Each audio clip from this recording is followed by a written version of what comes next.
Today on the Bandrew Says podcast, we'll be analyzing YouTube making $15 billion a year, YouTube also making a big whoopsie-oopsie-doopsie boo-boo boy, and a whole lot more, so go ahead and stick around.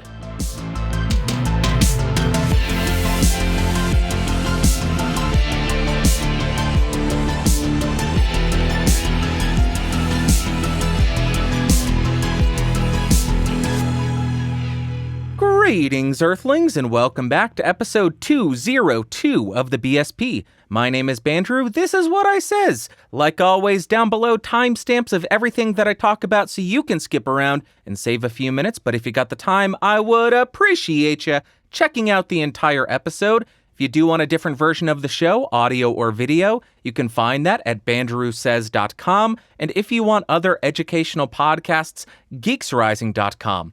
And the first thing we're going to be talking about today is YouTube earning $15 billion in revenue. For the very first time on the latest Alphabet financial announcement, they broke out their revenue streams and they listed YouTube as a standalone line item, and it told us how much revenue YouTube earned over the last quarter and the last year. And to be clear, the revenue listed in this line item is only from YouTube advertising. It does not include memberships or YouTube Premium or any other income sources from YouTube. It is only for their actual advertising on the platform. And in case you're unfamiliar with what revenue is, revenue tells us how much money YouTube has actually had come into the company because they operate. And this figure is very different from what net profit is. Net profit takes the revenue and removes all the costs of operating to tell us if YouTube was profitable or not. And this announcement does not tell us what the net profit is, so we can't determine if YouTube is profitable or not. We just know how much money they had come in over the last year, and that is $15 billion. And just for comparison and scale's sake, I want to share a figure with you that I pulled off of MediaPost.com, and in 2019, they were projecting that all television advertising would reach a revenue of $76.1 billion. So that's pretty impressive to me because within 15 years, YouTube has had the ability to grow their market share to equal 20% of all television advertising. That's really an impressive feat. So at this point, you're probably wondering, why the hell is Bandrew sharing this with us? This is not an accounting podcast. This is not an investing podcast. What gives? I'm sharing this because the amount of people who frequently put out the narrative, "Oh, YouTube's dying," is insane, and I want to use this as a way to put your minds at ease. YouTube is not really in trouble based on their revenue numbers. And the reason that I'm saying that is there is no way that Google is going to allow 9% of their annual revenue to just disappear. Now, I will admit that we don't know if YouTube is profitable or not because Alphabet doesn't break out costs based on the property or the revenue stream. So if YouTube costs $30 billion per year to operate based on server space and delivery of content, then that would be a net loss of $15 billion. And if that is the case, we'll start to see some kind of cutbacks on the services that they're offering. And at that point, I think that is when we start to discuss the dying of YouTube, the death of YouTube. But just because YouTube makes a few bad decisions seemingly every single week, that doesn't mean that YouTube is dying or going away or that it's going to be replaced. All that tells us is that Google may or may not be mismanaged. It's such a large corporation that there are bad decisions being made all the time. And Alphabet is not going to give up about 10% of their revenue.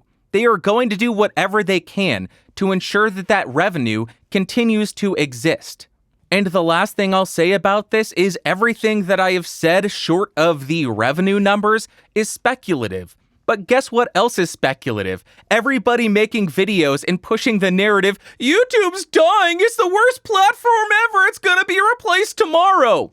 That's speculative also, because it's just based on one or two bad decisions. Mine is at least backed up by revenue numbers, not just guessing what's going to happen.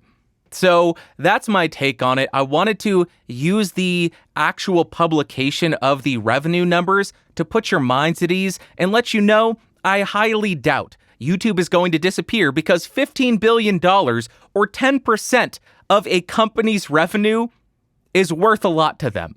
I will go ahead and link the Google earnings data as well as the Media Post article if you want to read a little bit more in the show notes down below. Next up, on the note of bad news, YouTube made an amazing decision and then they reversed it. They took it back. And now YouTube is dying. YouTube's dying. Oh my God, YouTube's dying. It's gonna be replaced tomorrow. Oh, I'm such a whiny baby. Let me tell you what the amazing decision was. This last week, I got an email from YouTube's support team, and it read as follows. On January 24th, 2020, we mistakenly promoted a limited time offer for 1 free month of channel membership to some YouTube Premium members. For those YouTube Premium members who paid for a channel membership under the impression that they'd be receiving it for free, we've canceled their channel membership and refunded their account. We also informed them that they can rejoin your channel membership at any time. YouTube Premium members who were able to redeem 1 free month of channel membership on your channel will keep it and you will earn money from it.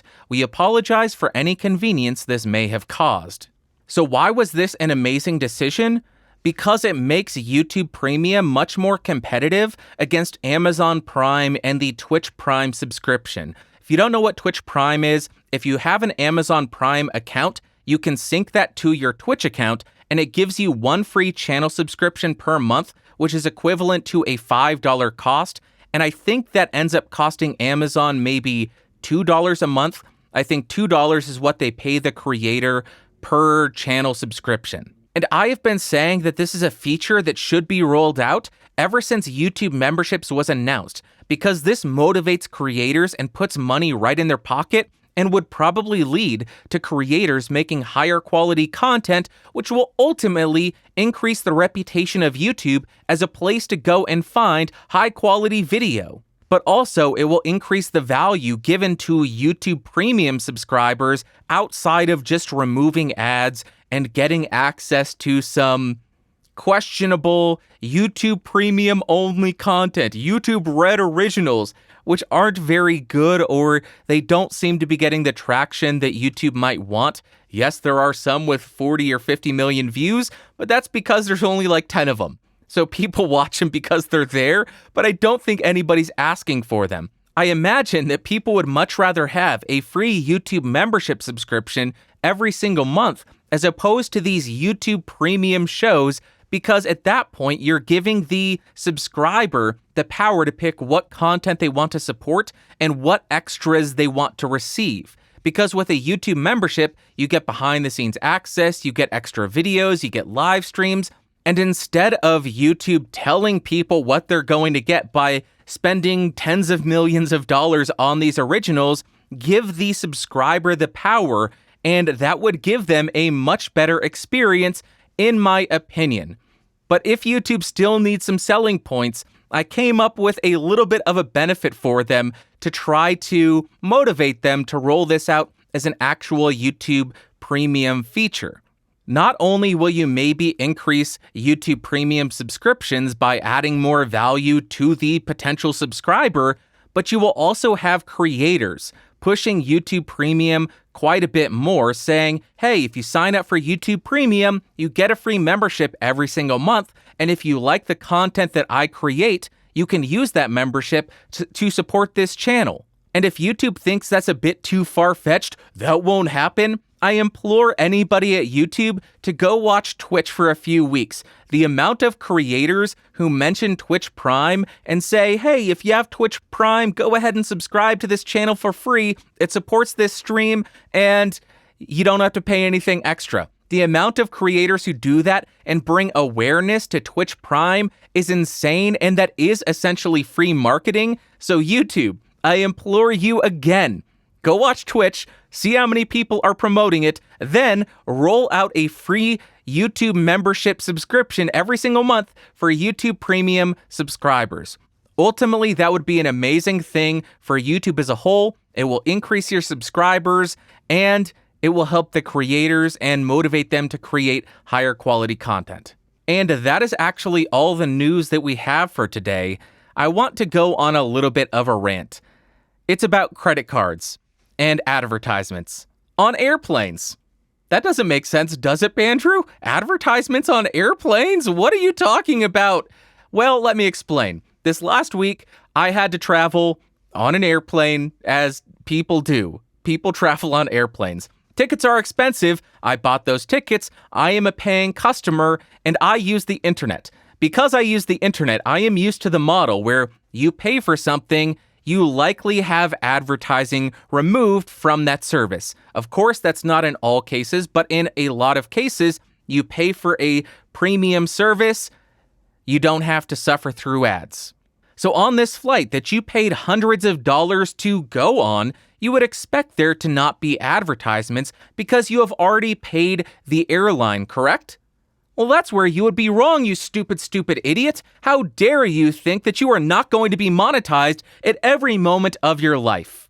While I was on these flights, about 45 minutes into the trip, a flight attendant jumps onto the intercom and I think, maybe something's wrong. I must take out my headphones. Or if you were watching on the entertainment system, it pauses the entertainment system and plays it through your earbuds.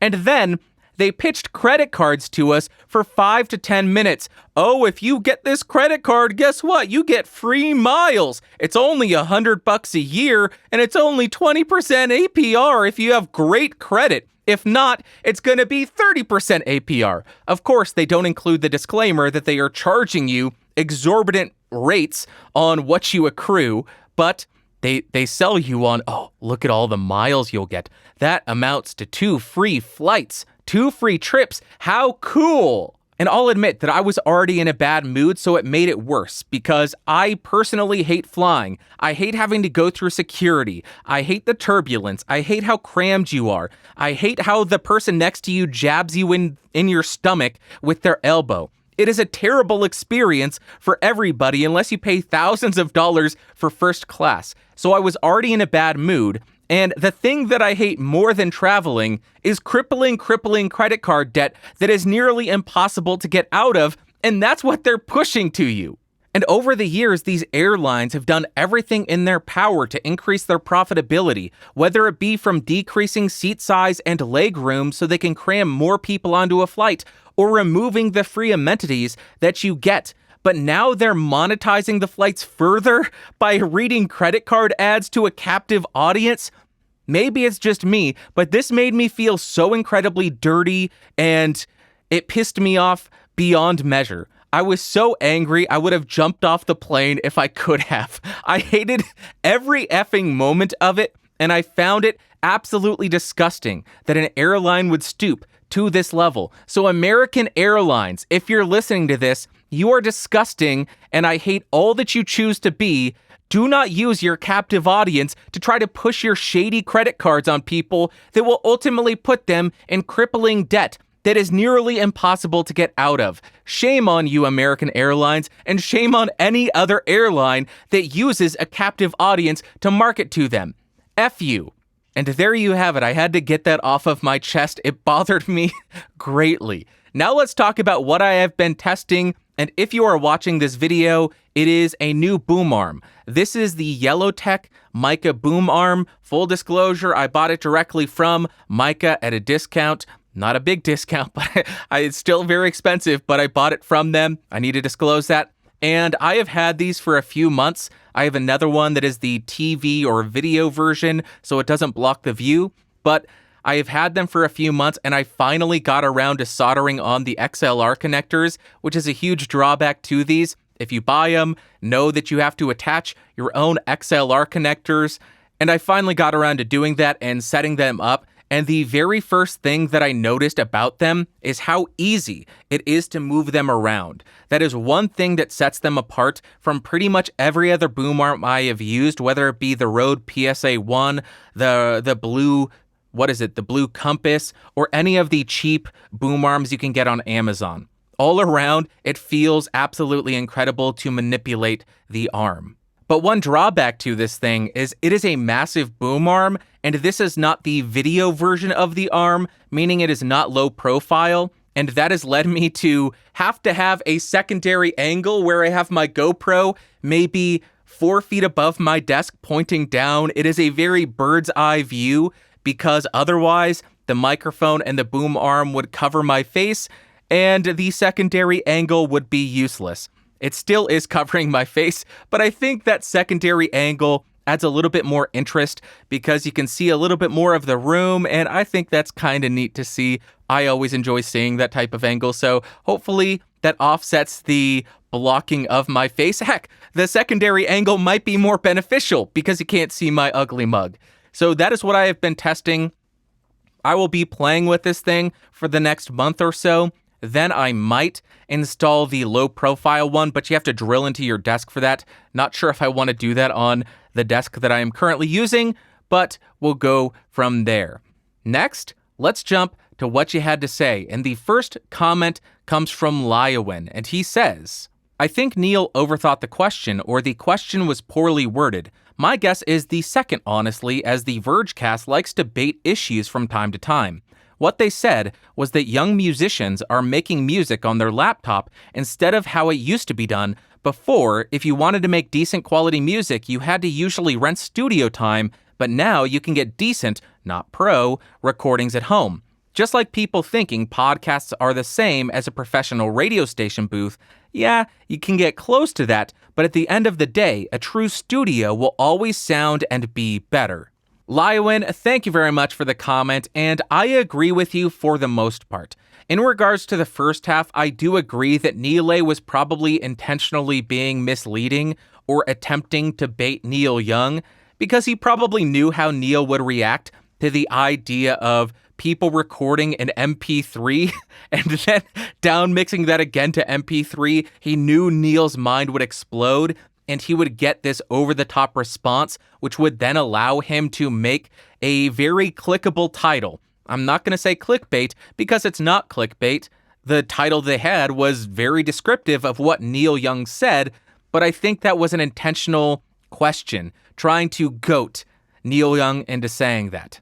And as far as the second part of your comment regarding having to go to a professional studio to get the best quality audio, I only partially agree with that because I don't think it's a limitation of the gear.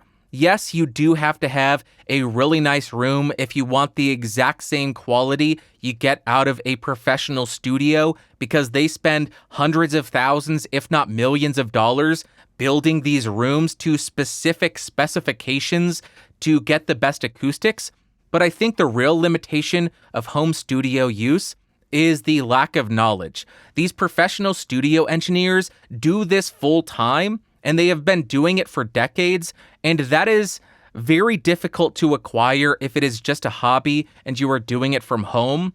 For instance, if I were to go into Steve Albini's recording studio, I would not be able to get the same quality that Steve Albini gets out of coming into my studio and recording here, because Steve Albini has been doing it for decades. He has an insane amount of knowledge, and the guy is brilliant. So I don't necessarily think it is strictly due to where it's being recorded. I think it has to do with the lack of skill or the lack of experience that a lot of us home studio producers or podcasters have. But regardless, thank you very much, Lyowin, for that comment. I appreciate you. Next comment comes from Smartphone Matters. They say, I listened to that Neil Young podcast. He also said that Bob Dylan songs sounded better over AM car radios in the 60s. I'm also wondering just how well a 75-year-old rocker who played with Crazy Horse can hear today. Smartphone Matters, I think that is a very good point. I think it is undeniable that AM radio broadcasts sound terrible even in comparison to an MP3 because you lose so much of the frequency spectrum. I don't know exactly what AM radio broadcasts in, but as soon as you turn on an AM radio broadcast, you can hear that it lacks a lot of low end and a lot of high end. It sounds very similar to a telephone call. AM radio does not sound good, so I think it's insane that Neil Young would say that Bob Dylan recordings sounded better over AM radio compared to MP3. I don't agree with that. Maybe if it was a 16 kilobits per second MP3 or a 32 kilobits per second MP3, but I would bet It's still going to sound better and have better fidelity, albeit you will have a little bit more artifacting, but still you have a much wider range of the frequency response of the original recording. So I would prefer the MP3. Thank you very much for the comment. Great point. Next comes from Pamela Armstrong, and she says, why do you want to return to the land of WoW and Flutter with that reel-to-reel? Pamela, that is a very good question, and to answer it, I don't want to go back to that world of WoW and Flutter and inconsistent playback speeds. This is just an experiment for me. It's something that I like to do for fun, trying to see what it would be like recording in times prior to having the convenience of every single plugin and the ability to easily edit stuff. That's why I do it. It's just like the cassette recording that I did last year, and I just released the episode at the beginning of 2020 on Podcastage, the video describing and walking through recording a podcast to cassette. That's why I'm doing it. It's not something I'm going to be doing full time. I'm not going exclusively to a reel-to-reel machine. I just want to see what it's like, see how it affects the sound, and see if it sounds cool. That's why I'm doing it, for fun, because I really enjoy this stuff. And if we can't have fun while making these videos and these podcasts, what the hell's the point? So I hope that answers your question. Thank you very much for asking it. Next, we got a comment from Chaz. He says, I just scanned the noise prints amplitude statistics in my DAW, and it measures up to negative 61 decibels. That is indiscernibly quiet, and you would literally have to drive your headphones' output volume to damaging levels in order to distinguish it from Bandrew's voice signal. I think whoever can hear the noise might have issues with their output gear or should consider requesting a doctor appointment for an ear checkup. Chaz, thank you very much for checking that. It does seem a little bit high, negative 61 dB. I would like it a little bit lower, but given the fact that I have so much electronic equipment in here, I have my computer fan, I have my NAS, I have a bunch of lights going on that likely cause interference as well. I'm not surprised that it's negative 61 dB, but that's exactly the point I was making last week. Compared to my voice, it really is not an issue, especially because when I was listening for it, I had to crank the volume of my headphones to near 100%. I don't think anybody is actively doing that unless they are listening for a noise floor. I don't think it distracts from the audio of the podcast, so I don't think it matters, and I think it is a perfectly reasonable noise floor level. But thank you very much for quantifying it, Chaz. I appreciate you. Next, we got a comment from Pablo KBS. He says, Hey Bandrew, thanks for your videos. Good info about the phishing emails. A few corrections. It is totally possible to also spoof the email address, not only the name on it. The only way to see the actual email account that was used to send the email is to check the email headers of the email.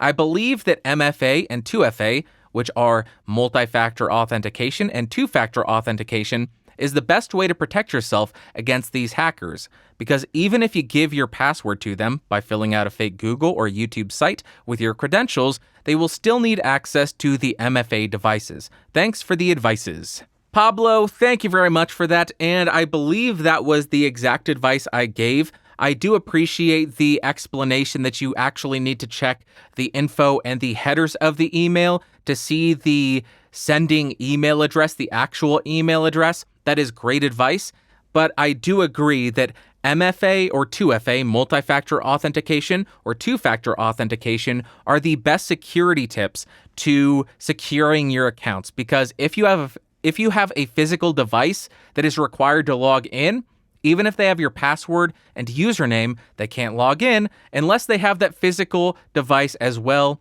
and they would have to track you down and steal it from you to access your account. So that's the best security that you can have for your account currently. Thank you very much for the corrections. I appreciate you. Last comment comes from Antivirus UK. He asks, so in your opinion, Bandrew, who has the best VPN in your opinion? Antivirus UK, thank you very much for the question. I don't think you're going to like my answer, but I want to start by saying I am not a security expert. I have not researched VPNs in probably 2 years. I based my purchasing decision on the Complete Privacy Security and OSINT show, because I trust them. They do an insane amount of research into the gear and the software that they use. And because of how they talked about it, I landed on using PIA, which is Private Internet Access. I don't think it falls outside of the 5 or 9 eyes countries, but as far as security and zero knowledge and end-to-end encryption, I believe that was one of the best. There are a bunch of websites that do audits of the code if they are open source, and a lot of comparisons, but when you start looking at VPN comparison sites, you need to be aware of any relationships that some of these sites have to the VPN that they are most recommending, because I believe in that podcast, they actually found that there were sites saying VPN X, Y, or Z is the best, and then they found out that that was an advertisement site by VPN X, Y, or Z. So you need to be careful and selective of the information you're getting, but PIA is the one that I use. If I wasn't using PIA, I would probably use Proton VPN, but the reason I'm not using that, it's very expensive if you want to use it on multiple devices, and I use it on a lot of devices. Therefore, PIA is what I landed on. Hope that helps you. Thank you very much. And now, let's jump to my favorite part of the show, the Ask Bandrew segment.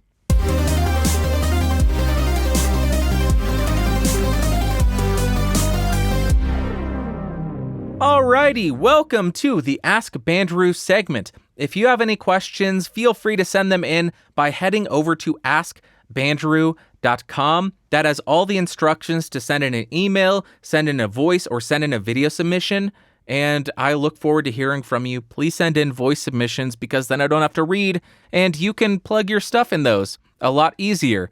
And I don't have to mispronounce your name or read poorly. Thank you very much. First email comes from Mike. Mike the Tim Fail Finder Mike. I'm an idiot. Tim the Mike Fail Finder Tim. He says, "Hi, Bandrew. Today's Mike Fail is by a local television reporter. Thankfully, she corrects her mistake. Cheers, Tim the Mike Fail Finder Tim." Okay. Let me describe to you what is going on in this GIF that was shared by Tim the Mike Fail Finder Tim. It is a reporter at a fair. What do they sell at fairs? They sell turkey legs. And a reporter also has a microphone in her hand so she can report back to home base. Well, both of those devices, the turkey leg and the microphone, have a similar shape. Well, she starts her report by... I can't believe this happened. She starts her report by speaking into the turkey leg for a few seconds before realizing... I'm looking at the GIF right now, and it's hilarious. And then she switches back to the microphone. She corrects it, but what a great find. I love Lisa Robinson. Lisa Robinson, you are an absolute legend at the Maryland State Fairgrounds. Thank you very much for that amazing Mike Fail find, Tim and Lisa, for being amazing. Next email comes from BoardGamerPH. They say, "Hi, Bandrew. Just a quick question. I saw in one of your room tours before that you were using the Zoom U44 as an audio interface. Thinking of picking one up myself because I have some of the Zoom capsules I can use with it, and it's so light and portable. How was your experience, though? Will it be capable of driving a Shure SM7B or Procaster in case I level up to those mics? I already have the SE Dynamite for clean gain, so that won't be a problem. Any input would be much appreciated. Thanks so much in advance. Glory."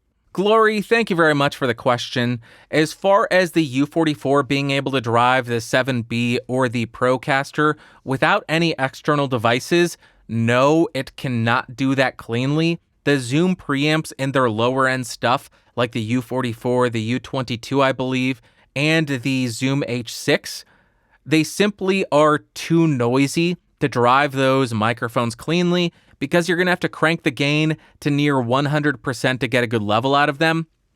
But if you have the SE Dynamite, it would be perfectly fine for you. It's been so long since I have used those, I don't remember how it performed in terms of latency or anything else.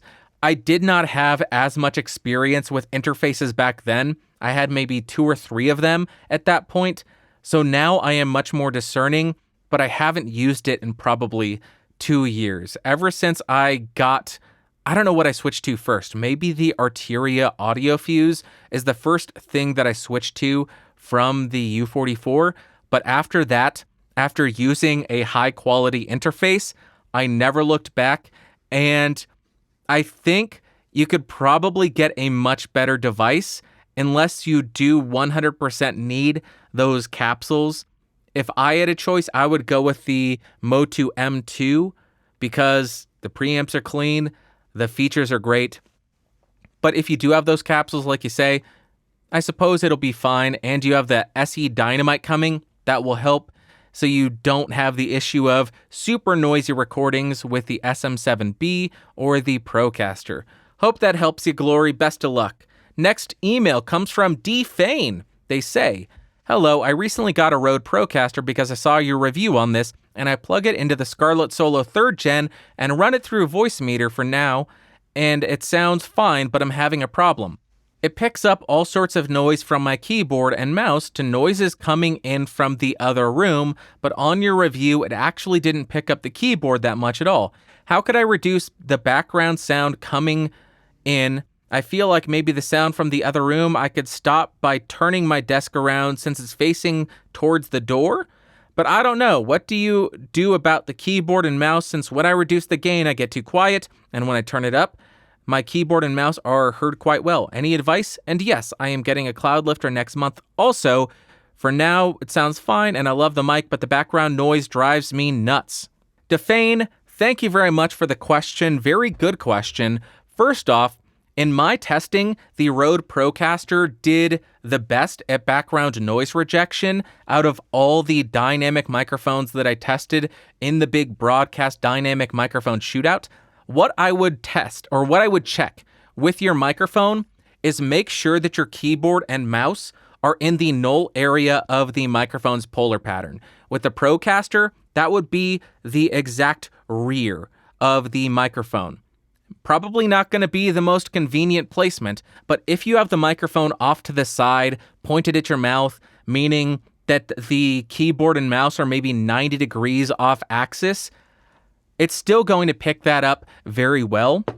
And I think it's also important to note that no matter what microphone you have, if you have super loud peripherals, it's still going to pick those up. No microphones are magic. No microphones are going to actively cancel out background noise. And even if you have a gate, it may shut out the keyboard and mouse clicks while you're not talking. But as soon as you start talking, you will still hear those mouse and keyboard clicks while you are talking going on at the exact same time. So I want to put that out there. No microphone is magic. It's not going to be able to decipher what sound to cancel out. But the best thing you can do is place the sounds that you do not want picked up by the microphone in the null area of the polar pattern. On the Procaster, that's the rear of it. So yes, turn your desk around so the back of the microphone is pointed at the door, and also make sure that your keyboard and your mouse are at the rear of the microphone as well. And that should help reduce the keyboard noise, the mouse noise, and the room noise from the other room. So hopefully that helped you, Defane. Best of luck to you, and let me know how that goes. Lastly, we got a voice submission from the Mad Lad Aussie legend, Josh C. Liston. Take it away, Josh at Boar. G'day, Bandrew. Josh here from jkldigital.org. I was just wondering if there's any non-podcasting, non-streaming pieces of gear that you've got your sight set on in 2020. The reason this comes up is twofold. I just got myself the iPhone 11 Pro Max after about 3.5 years on the 7 Plus, and I'm sure your audience may get this reference. So far, the Pro Max is like watching The Expanse on a movie screen, and my 7 Plus is like watching a YouTuber try to defend Star Trek Discovery. I also picked up the ZVEX Woolly Mammoth Fuzz pedal recently. Oh, Jeebus. Bandrew, this thing is the best fuzz pedal I've used for both guitar and bass. It's got everything from like Queens of the Stone Age-ish fuzz tones like normal rhythm sound, through to like that sub-octave-ish Billy Talent intro sort of sound, where it sounds like you're actually using sub-octaves. And I guess you would know, and anyone out there that plays guitar in your audience would know, when you get a new piece of gear and it's a little bit off-center, you find yourself writing and creating things that are different, which is part of why I don't really care when I see people blowing heaps of money on gear, particularly, I mean, in guitar world, because it's also different and creative. Anyway, thanks for a great 2019, brother. Onwards and upwards in 2020. And yeah, don't bother with Star Trek Discovery, people. It's just no good. Josh from jcaldigital.org, absolute mad lad, absolute legend, absolute Aussie, undeniably Aussie. I appreciate you so much. Thank you for sending that in. I should note, the reason that I have the artwork I have right now is because of Josh. I saw Josh's podcast art and I loved it so much that I asked him who his artist was, and he put me in touch with the gentleman who did the Bandrew Says podcast artwork. So Josh, thank you so much. You are amazing. Now, as far as non-podcast and non-video related gear that I'm excited for, I never thought it would be a difficult question for me, but looking back at the last few years, I've realized that I don't really buy anything for myself. All I really purchase are microphones and audio gear and video gear to help with the YouTube channel. The majority of my disposable income ends up going towards DVDs and CDs, so I can just watch movies and shut off my brain and listen to music to decompress. But I think a few things that are very unsexy to talk about, something that I do need to look into, a new scanner/printer. Look out, world, I'm a crazy guy. I still use a printer, and I love scanning stuff in. Well, I like being able to scan in the spec sheets that come with microphones, because sometimes they differ from what they promote online, and I like to point that out. And also, maybe a different camera for my secondary angle, because I'm coming to realize more and more how soft the GoPro camera looks and how bad the colors of the GoPro are. So a secondary camera for that, for my secondary angle, might be in the cards. As far as something else, maybe a new guitar amp, because I have not been happy with the Marshall DSL-15H for a while. I think it sounds bad. It's not versatile. It's there. It's there, and I don't rarely use it. I don't use any of the features. I run pedals to get the majority of my tone. So if I was looking at a new guitar amp, I would probably go with something like the Rev G20, which is a single channel 20 watt, but also switchable down to 4 watt clean amp, which is used as a pedal platform. And given the amount of pedals that I have, I think that would be a lot of fun, because it gives you the versatility without too much coloration to get the real tone of the pedal and sculpt the tone that you want. So that's one that I would consider. Another one would be the Friedman Mini Dirty Shirley, because the distortion pedal or preamp in a box pedal that I'm using right now is the Friedman Dirty Shirley pedal, and I love the sound of it. So why wouldn't I want the amplifier that is based on that? But the one thing that's keeping me from going down the road of the Mini Dirty Shirley head is because it's a set 20 watt amp, and that is simply too loud for my use case. I need something that is less than 5 watts. Right now, the DSL-15H is a 15 and 7.5 watt, and I have it set to 7.5 watts, still too loud. That's why the 4 watt option on the Rev G20 is so appealing to me. So there you have it, Josh. Those are my unsexy answers. I mean, the guitar amp is kind of sexy, but as far as non-audio related stuff or non-video related stuff, the only thing I could come up with is a printer/scanner. Go ahead and leave the OK Boomer comments down below. I accept them wholeheartedly, because good golly gee willikers, what a boomer am I, still wanting a printer and a scanner. And I think that's actually going to wrap up for this week. Josh, thank you again for sending in that voice submission. I appreciate so damn much. but I also appreciate you who are watching and or listening to this. You are an amazing, wonderful, beautiful human being, and I hope your week is going to be amazing. It's Sunday or Monday or whatever day you're listening to this, and I hope your week is going well. Is the boss coming in and giving you a hard time? Don't let it get to you. Don't tell him to F himself or herself. Just say, okay, boss, I'll go ahead and get that done for you as soon as possible. Then mumble under your breath like an insane person while you complete the work like me. Thank you all so much for watching. Thank you so much for listening. I will talk to you next week for episode 20, Trace. Talk to you later. Bye.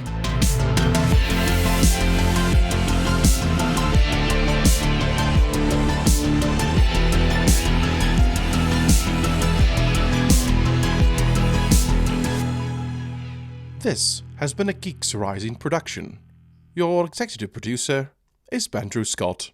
For more information, please visit www.geeksrising.com.